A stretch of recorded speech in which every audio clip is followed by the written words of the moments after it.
it seems a lot of times like the smaller couple 100 acre guys feel a little left out. Sometimes they don't feel like their acres are as important, as the larger acres. And I've always tried to communicate, hey, an acre's an acre.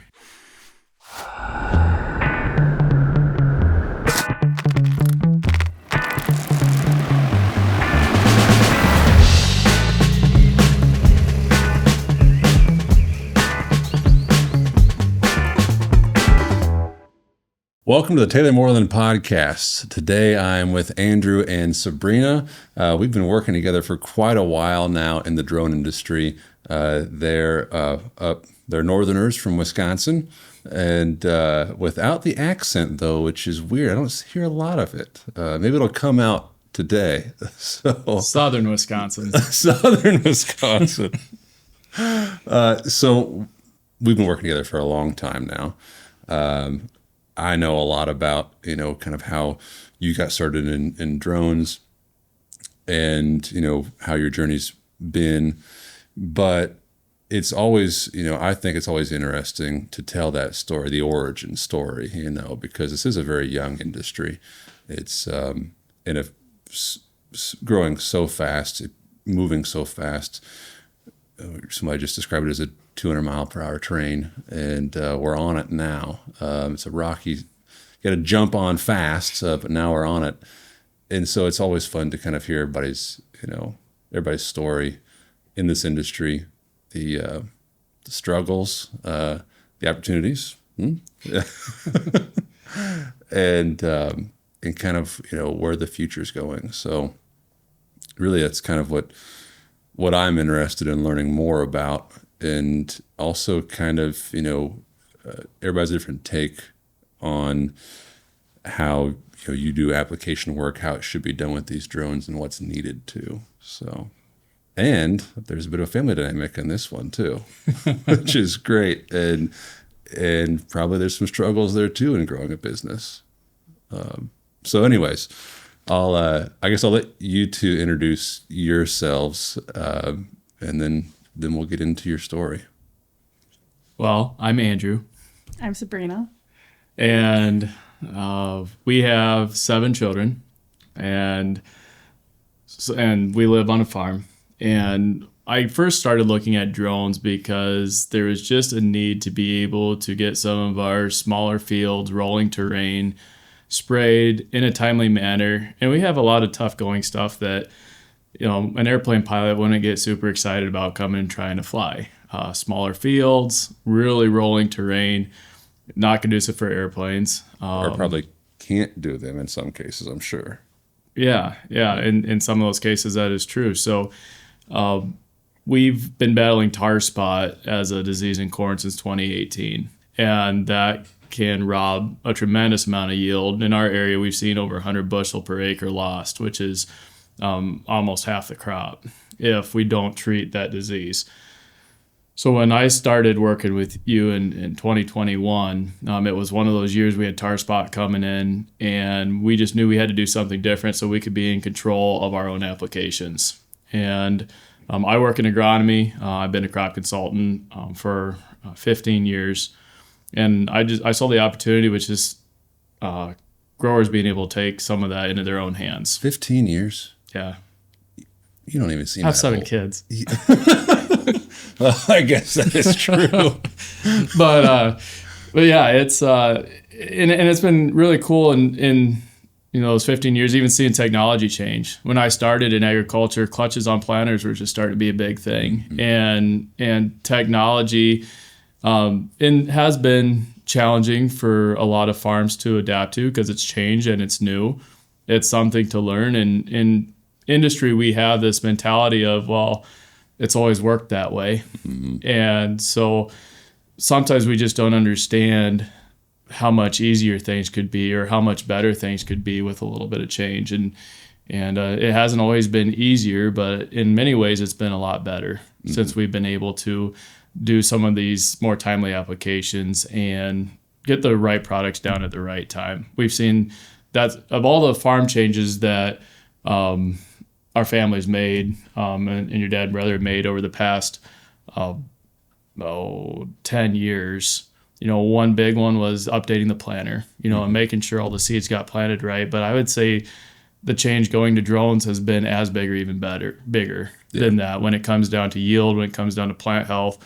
And the outcome, you mean that's correct. driven. Yeah. Yeah. Being able to really, it's about the people that, are the crops getting fed to, or the livestock, we want them to have a better product at the end of the day.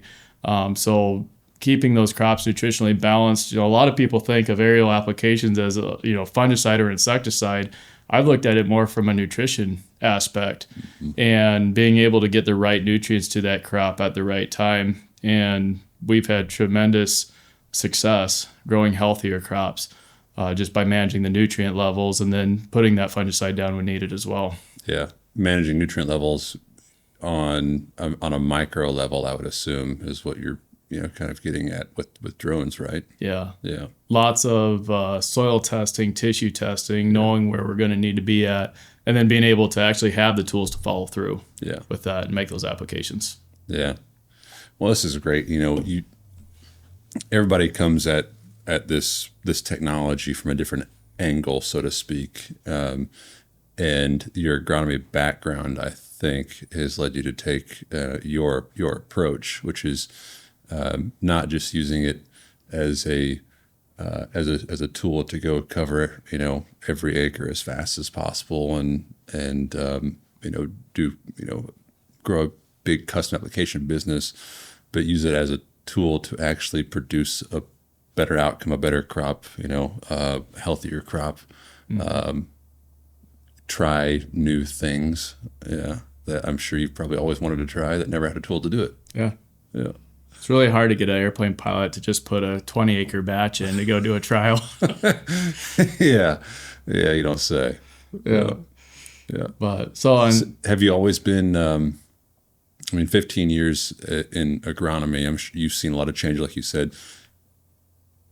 Some agronomists are very tech focused and some are very, soil focused and plant focused. You seem to be bridging a gap here. Have you always been a tech geek, so to speak? Yeah, I would say I have been more than some. I was building computers in high school. No way. And putting them together. I thought that was fun. So I've gone a long ways past that. I couldn't build a computer today probably with all the changes and things that have happened. But I like putting the two together, looking at yields and taking that yield monitor data and then doing something with it. It's to some, unfortunately, it makes a pretty picture, but it tells them what they already know, where those good spots are and the poor spots in the field. But there's so much more we can do with data. And that's the challenge I like. It's when you're in the ag industry and working on selling seed chemicals and fertilizer, it's a lot of times it comes down to price. It comes down to what products you have available. But the real value comes in when you can make those recommendations of here's the right seed for this acre and here's why. This is what we've seen over different soil types and different management situations. This hybrid of corn needs a lot more nitrogen than this hybrid of corn to perform well. And when you can start fine-tuning some of these recommendations, agriculture's not easy to make money in this day and age. It takes a lot of investment to get into it. And when you look at the commodity prices, there's very little margin in some cases. So being able to manage those input costs to produce a bigger crop, all of a sudden you can be pretty profitable. Yeah. But there's lots of ways to bridge that gap. And right around the 2012 was, first year I started building planters. So part of our business, which thankfully Sabrina's done an awesome job and heading up. She takes care of all the books. She takes care of the service, the warranties, the parts. I do more of the customer interactions. Well, to bring you in the picture here, since you so kindly did. So your family farms, is that right? Yes. Yeah. And we just heard, off air that her dad is a customer of yours. Yeah, has been For quite a while. Yeah, quite a while. Yeah. Okay. So you grew up in ag also, sounds like. I did, but I wasn't really immersed in it as much as he was. Yeah. Like, I think we stopped milking cows when I was in 6th grade. And then from there, I didn't really pay too much attention. A dairy farm, even. Yeah. Yeah. And my dad and my brother got into custom farming and bagging. And bagging. Yep. Yeah. Wait, say it again. there's the accent for you. Wait, a little bit. It is more of a Southern Wisconsin accent, though. Yeah. So, you two meet. All right, let's get into that. All right. Really, because Might as well. This is a family business now that you're running. And Sabrina is like you said, a huge part of this. And whether you dragged her in or pushed her in doesn't really matter at this point. Yeah. But you're in it. So yeah, how'd you two meet, and what was your take on these drones in the beginning? How about that? How'd you two meet first? So I was divorced, and I just kind of had an idea of, I didn't like being alone. I wanted to have a family and a good relationship. So I had been looking for quite a while, and actually Sabrina's friend had told me that she was going to be in Madison one evening and said you should come out and meet Sabrina. And she said, "Oh, Sabrina is Wilmer's daughter, Tater's sister." And so I was like, "Well, I know those guys and they're pretty cool. So might as well come out and meet Sabrina." And really the rest is history. That was met that night. I think Sabrina had a family trip to Clear Lake, Iowa that weekend, and her dad stopped by that morning, I think, on the Ranger and said, "Hey, what are you doing here?" Thinking I was probably scouting crops for him that morning. And I was like, "Just seeing your daughter." And she said it was kind of a quiet ride to Clear Lake on vacation, but no, it was.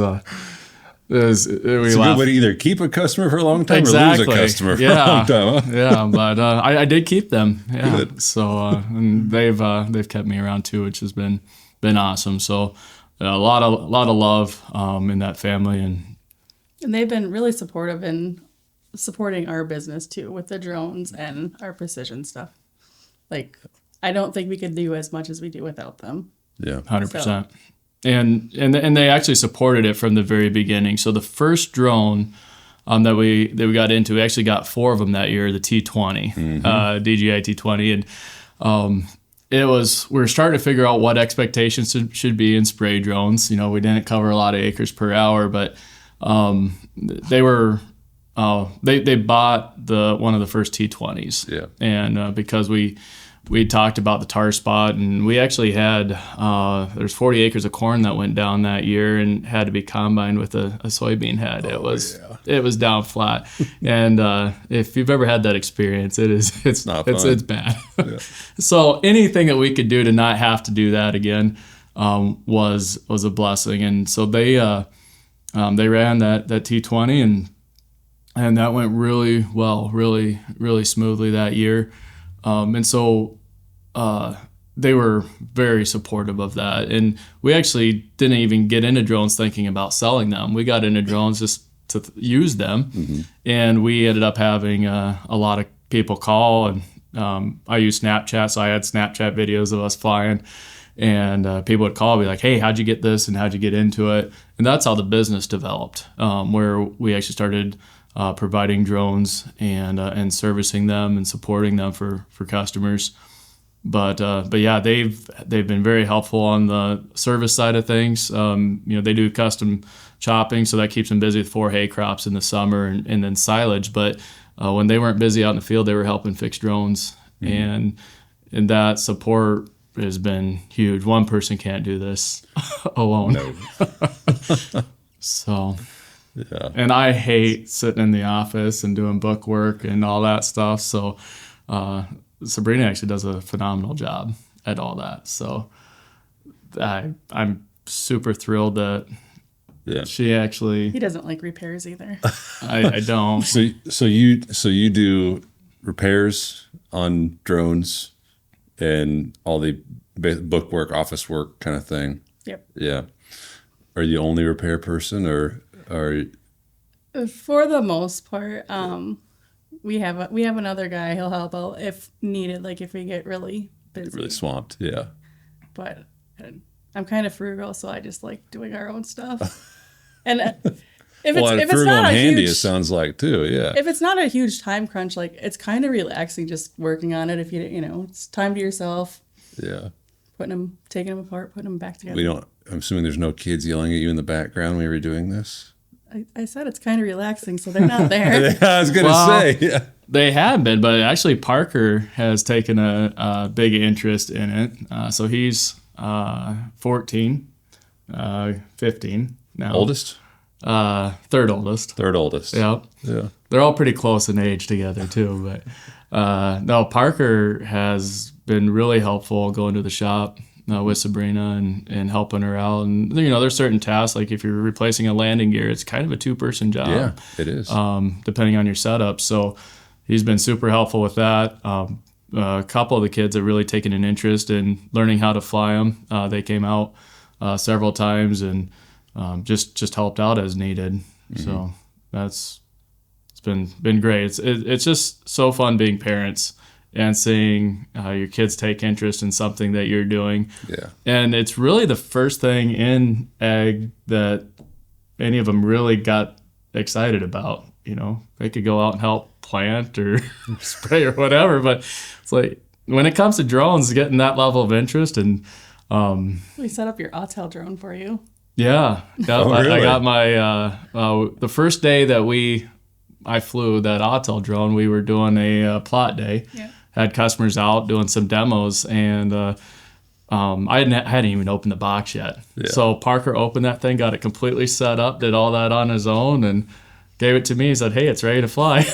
Wow. No, that's all right. Yeah. And frugal too. Yeah. Yeah. My youngest keeps telling me about child labor laws, and I'm like, man, you definitely grew up in a different era than I did. Yeah. Where is he learning that from? I have no idea. Not us. Yeah. Well, I was just going to say, I mean, so how old's your oldest now? 16. 16. So Yep. 16, 15, 14? Yeah. Wow. 16, 15, 15. 15. And then 15. 14. Yeah. 14. Holy moly. Yeah. Well, you're entering into a phase where you could have lots of free labor pretty quickly. No, we're actually getting in that phase that they're going to start costing us insurance. Well, and there is that. Oh, and shoot, I vehicles, forgot and then about there's that college. part. And Oh, no. yeah. So I don't know if it's a Yeah. trade-off. It is. Yeah. Yeah. I didn't think about that. You will soon. Soon. Yeah, I got a bit. Yeah. Yeah. I didn't worry about that just yet. Yeah. Well, it is cool. I mean, anytime kids are so, interesting where you can try your hardest, to want them to do something or learn something, be interested in something, and they never are. But the thing you kind of least expect is that I'm done trying. And it's like they find interest in it and they start learning it themselves. And that is very rewarding to see that happen. I'm sure it is for you guys too. Oh, yeah.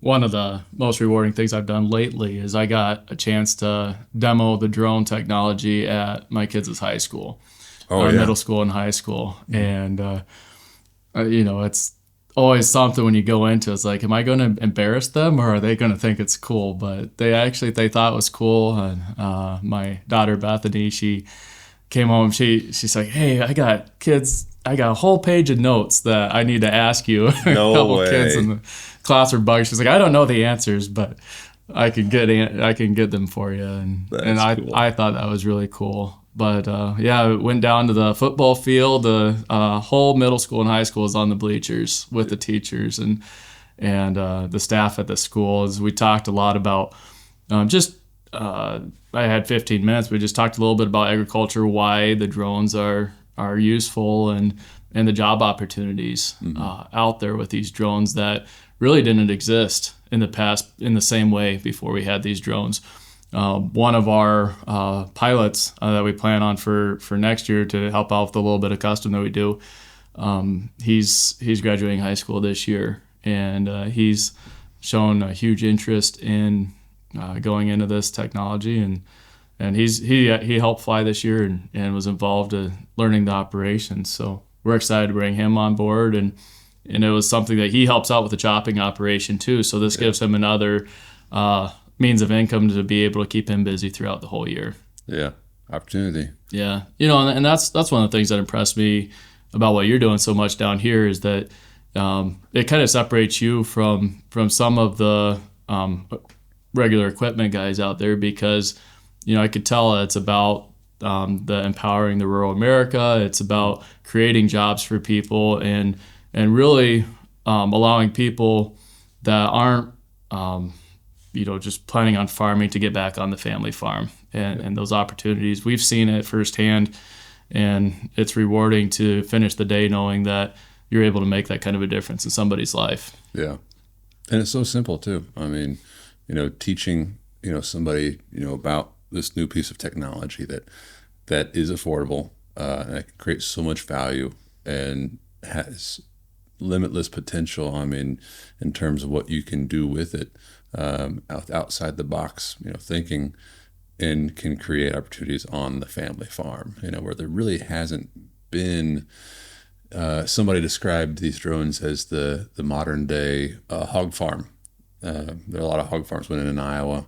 I don't know if there's much in Wisconsin, but 20, 30 years ago, a lot of hog farms went in Iowa, and it was to bring in more revenue for the farm, and kind of second generation, next generation, whatever it was, to provide opportunity for them.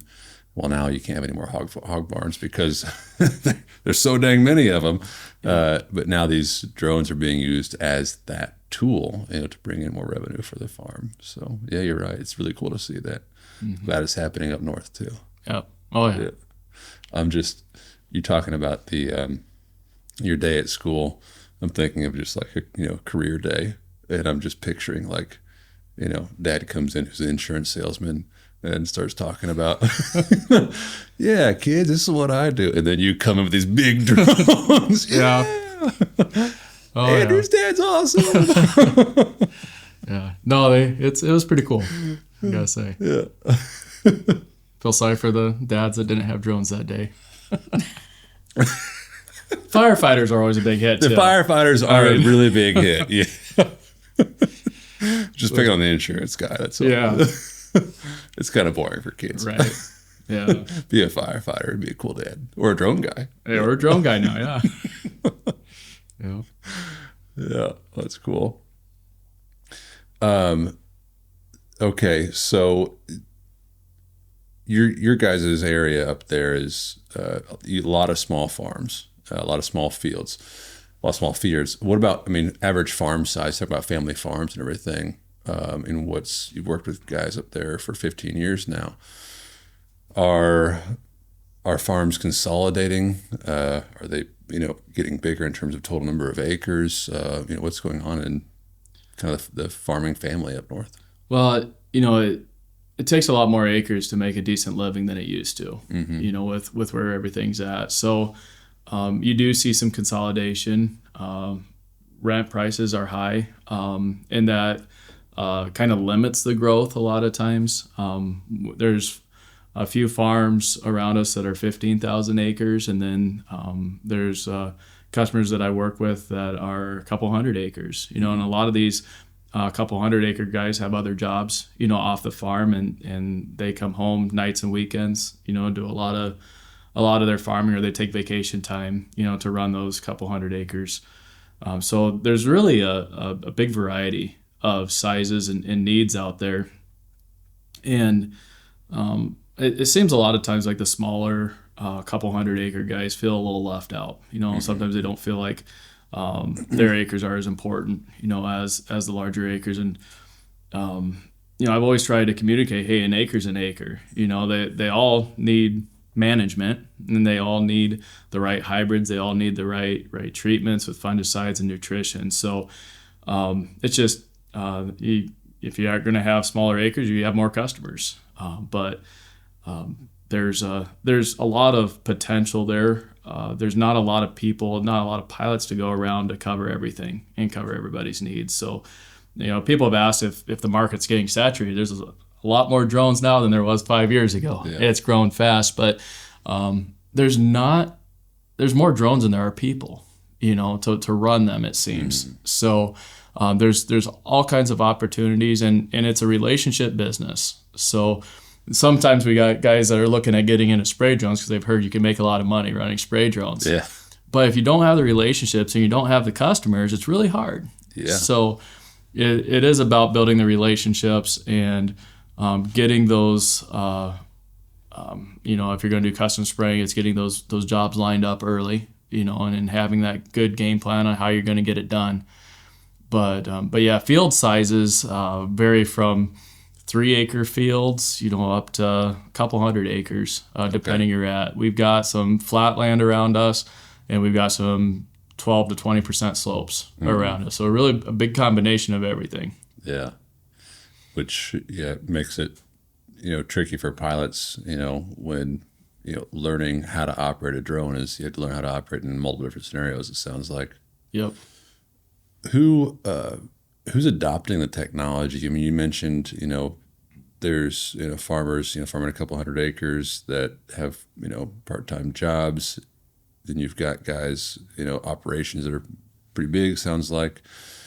Is it kind of a mix of, on the farm side, as far as farmers adopting this on their own farm, is that kind of a mix of everybody, or what's your thoughts there? It is. Most of the farmers that have bought drones have somebody that it's not them necessarily running the drone, but they have a son or a grandson or a nephew or somebody that they know that has the time, especially in the summer, to come run them.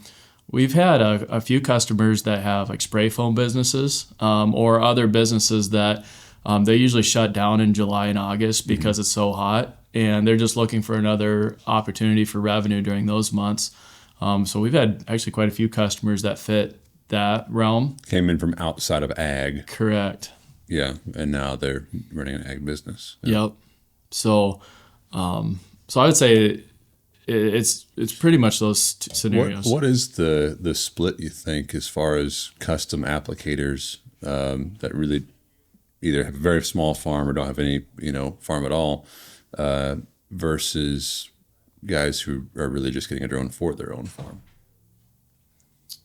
The people we've dealt with have been more custom applicators, and even the ones that get the drones for their own farm end up doing a little more bit. Custom app. Yeah, I see it all the time. Yeah, we're not going to do that. Then then the neighbor starts. Come over and do mine next. Yeah.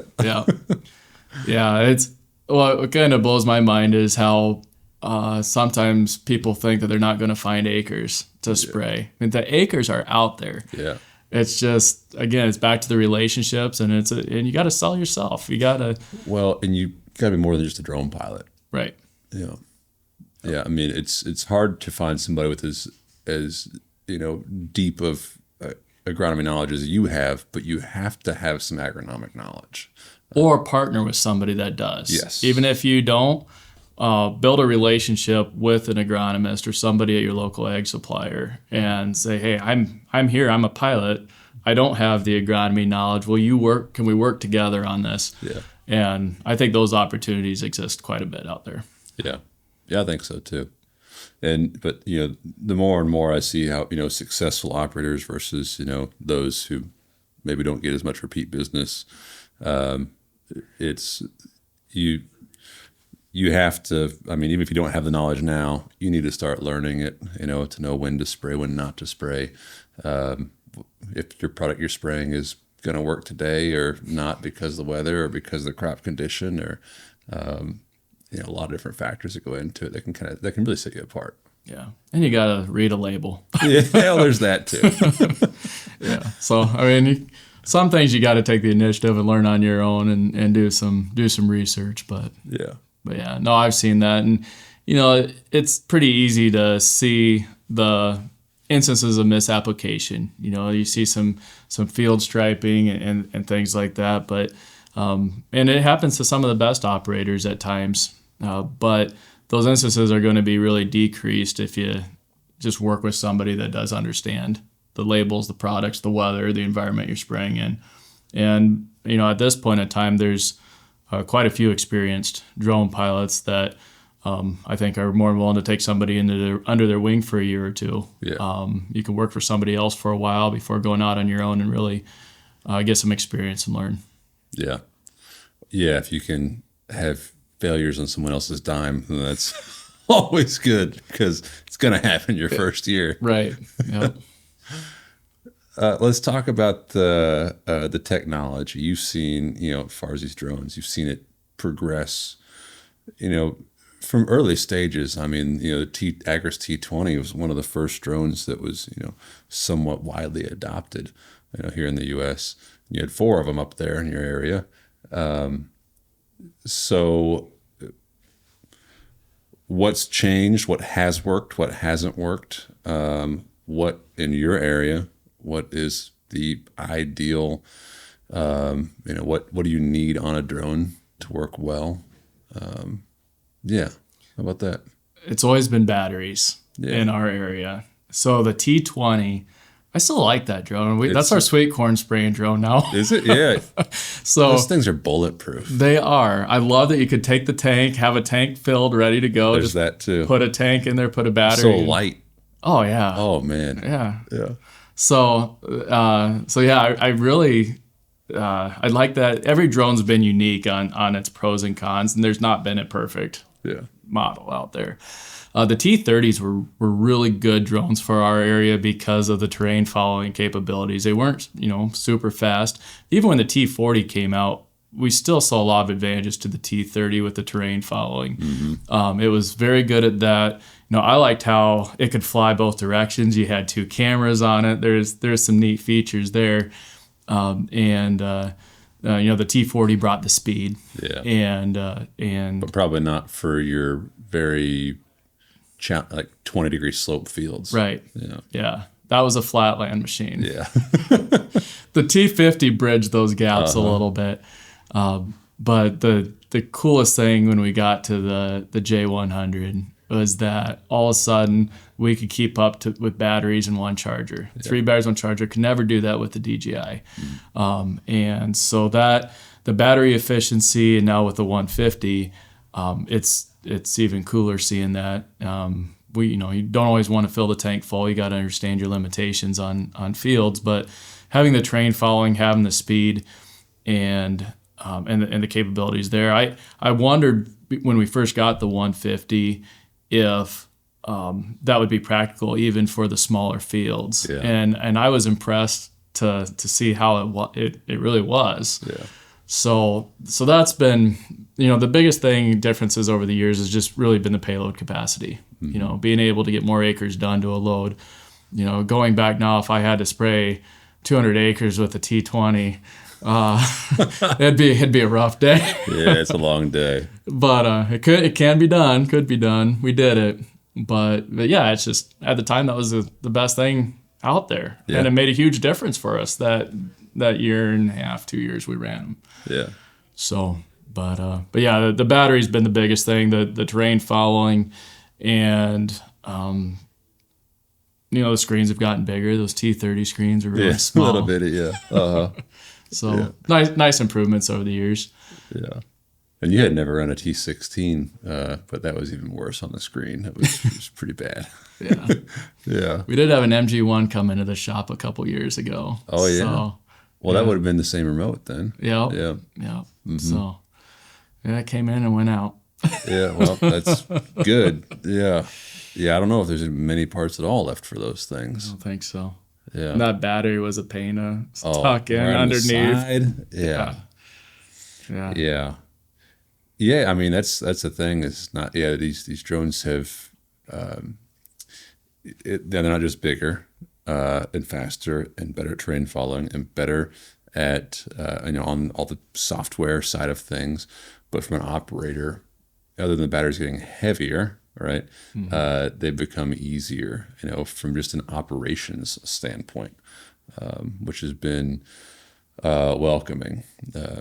Lifting a 5-gallon tank in and out of a drone every 6 minutes, it gets old after a while. It does, yeah.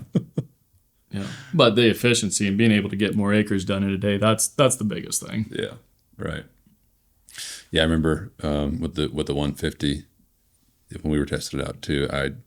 We did not think it was going to be. This is only going to be like a Kansas machine or something, And so we took it to hit a 9-acre field. It was pretty high. It's probably about 20-degree slopes on it too, surrounded by trees, and got it all mapped out and ran it. Sprayed the whole dang thing in one tank load. Like, well, maybe this is maybe we can operate this on smaller fields. Yeah. It takes longer to set up for that field that it did and pack out than it does to spray it. Yep. That's a good thing. Yeah. Yeah. Oh, I do a lot of trials, with different products. Going back to the agronomy, I always want to see how things work in different scenarios. But I've got a little Ranger sprayer, set up. I can do different rates and things with to try to simulate a big self-propelled machine.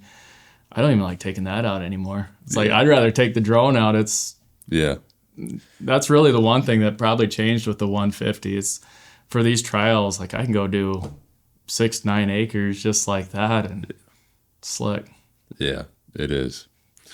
Yeah, it's and do you think that's going to increase the on-farm adoption rate?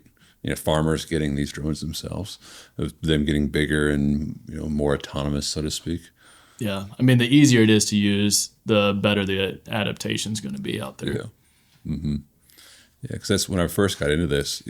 I thought, it's a no-brainer. Every farmer's going to have one of these, the T20. Every farmer's going to have a T20 5-gallon drone. If they plant 100 acres a day, well, they can spray 100 acres a day. Yeah. If you got a 2,000 acre farm, then it makes sense. It's scalable. And I was shocked at how few of farmers,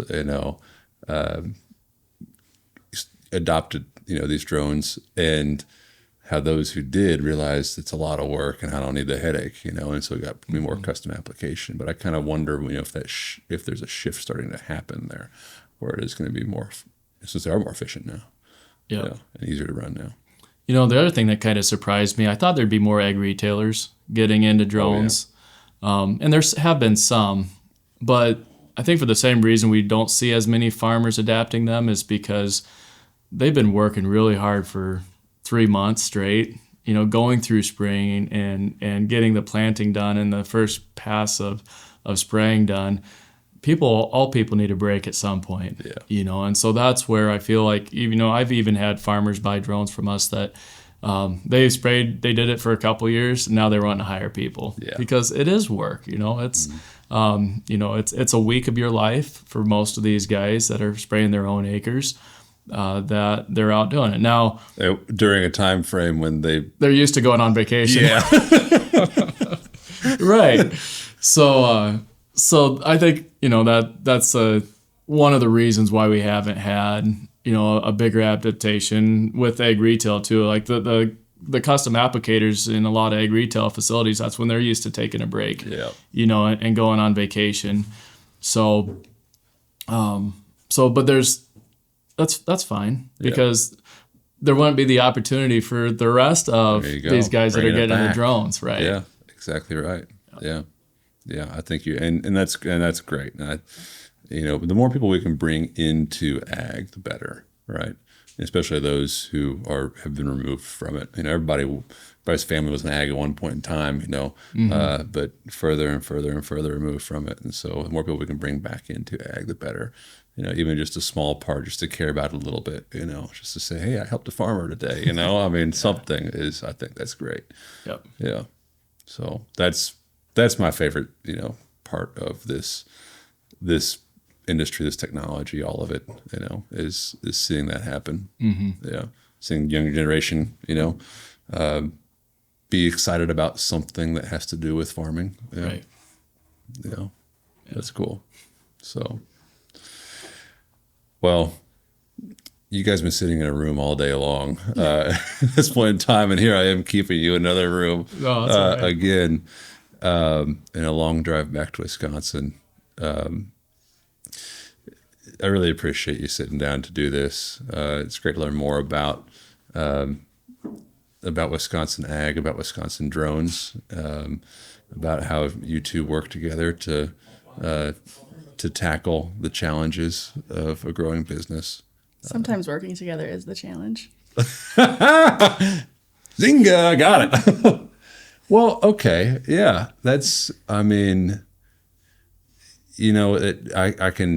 I know in my own personal experience with my wife and my family, having a business that takes so much out of you and so much dedication, devotion, and time during periods of the years, not all the time, but it can be a lot of time, and I'm sure that's had some challenges in what's going on here. I mean, I'm sure you two have had a lot of challenges in that.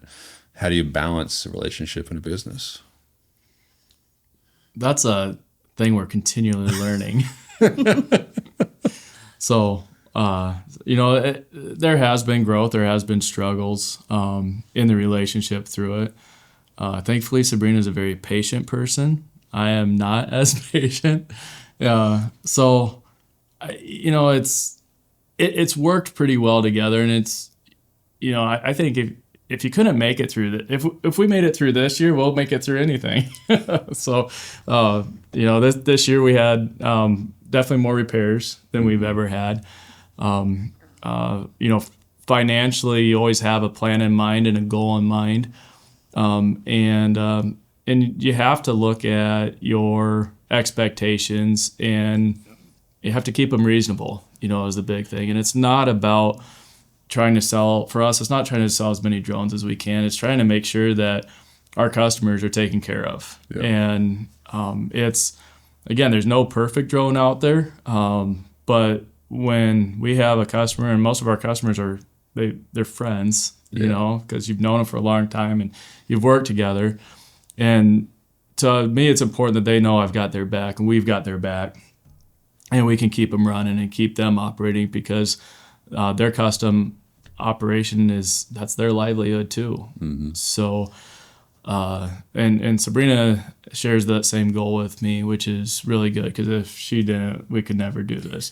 And I mean, it's our children and our extended family too that have all chipped in and been super supportive, and they get it. And I think that's been the biggest thing. Is as far as balance goes, we go out every once in a while, and gone on a few trips this year too. So, well, that's great. That's been a few is more than I've gone on with my wife. So